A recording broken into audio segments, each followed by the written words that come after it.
When you take a sip of water from your sink, you are drinking hundreds of unregulated compounds. Is this healthy? Probably not. This is an ongoing debate. How would you attribute a negative health effect to something that virtually the entire world consumes?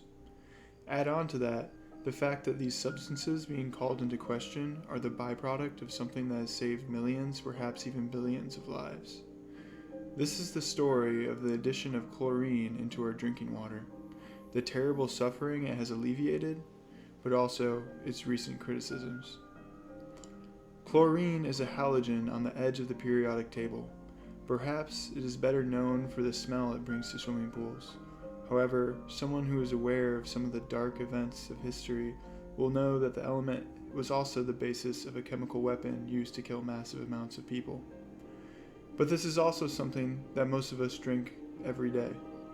This video is not a conspiracy theory. There are very legitimate reasons to put chlorine in drinking water, and this video is an attempt to explain why this is the case and the debate surrounding it. To explain why adding the poisonous substance of chlorine to people's drinking water seemed like a good idea, you have to go way back to a different era in time. A time when bathing was reserved for special occasions and the feces were allowed to freely flow into the streets of the wonderful city of London. This was a time when the average life expectancy was about half when compared to today's, and what may seem like a harmless scratch today could have been a fatal injury. There are many great minds that we must thank for getting us to where we are today from a public health standpoint, but for the purposes of this story, I'm going to start with the great hero John Snow. John Snow was a practicing physician in London when an epidemic of cholera swept the city and resulted in the deaths of several hundred people. The prevailing theory of the time was that the disease was being caused by miasma, or bad air. And according to the theory, this was due to decaying matter in the River Thames evaporating into the air and infecting the population. John Snow was somewhat skeptical of this theory and decided that he would try to collect information on who was actually getting sick.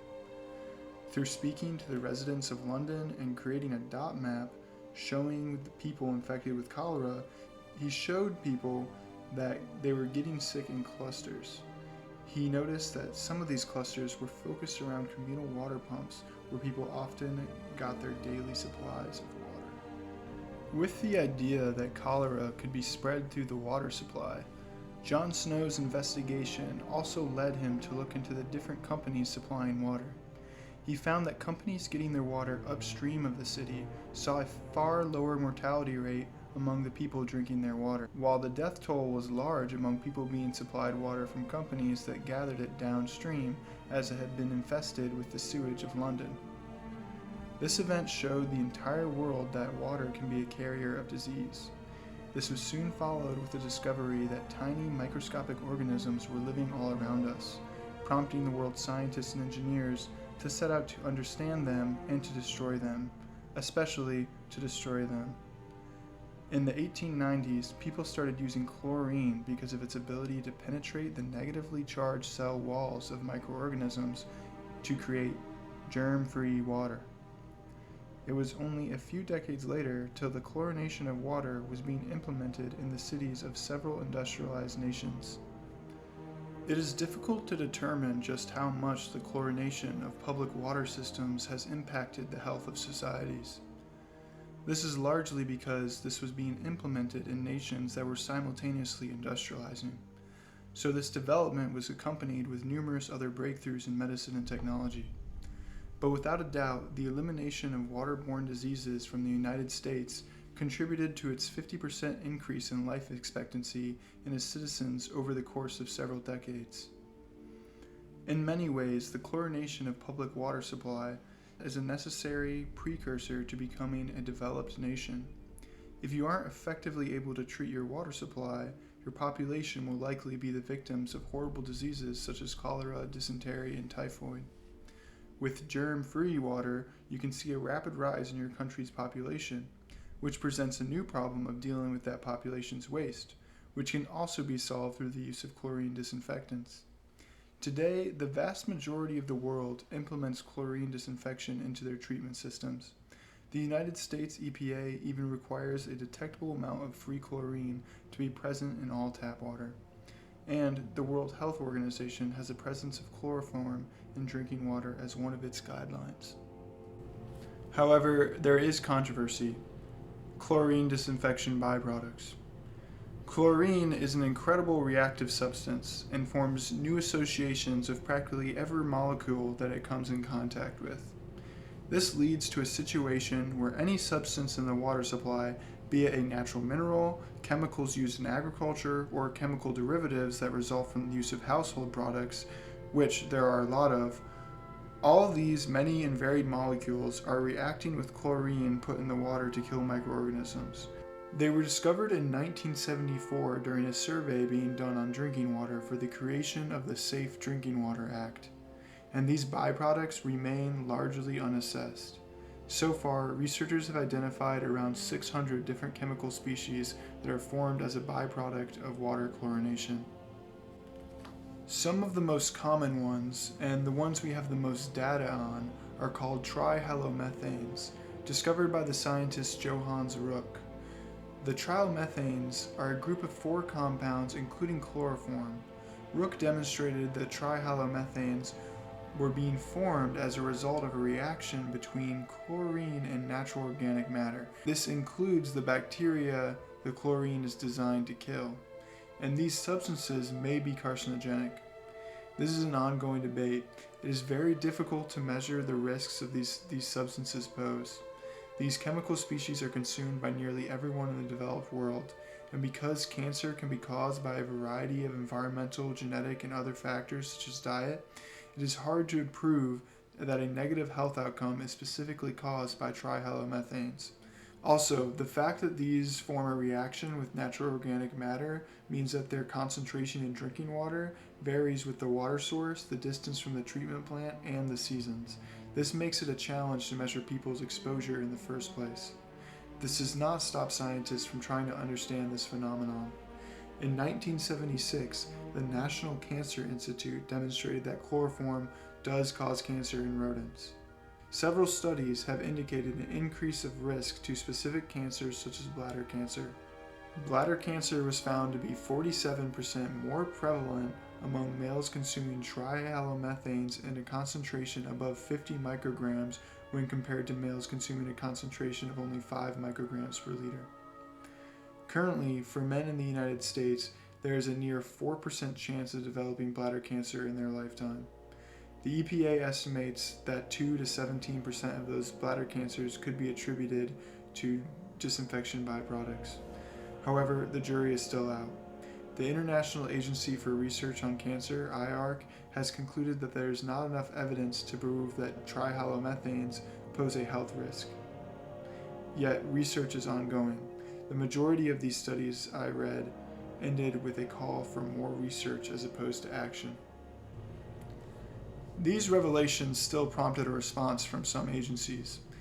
In 1979, the US adopted a standard concentration of 100 micrograms per liter and then later changed it to 80 micrograms per liter, where it stays to this day.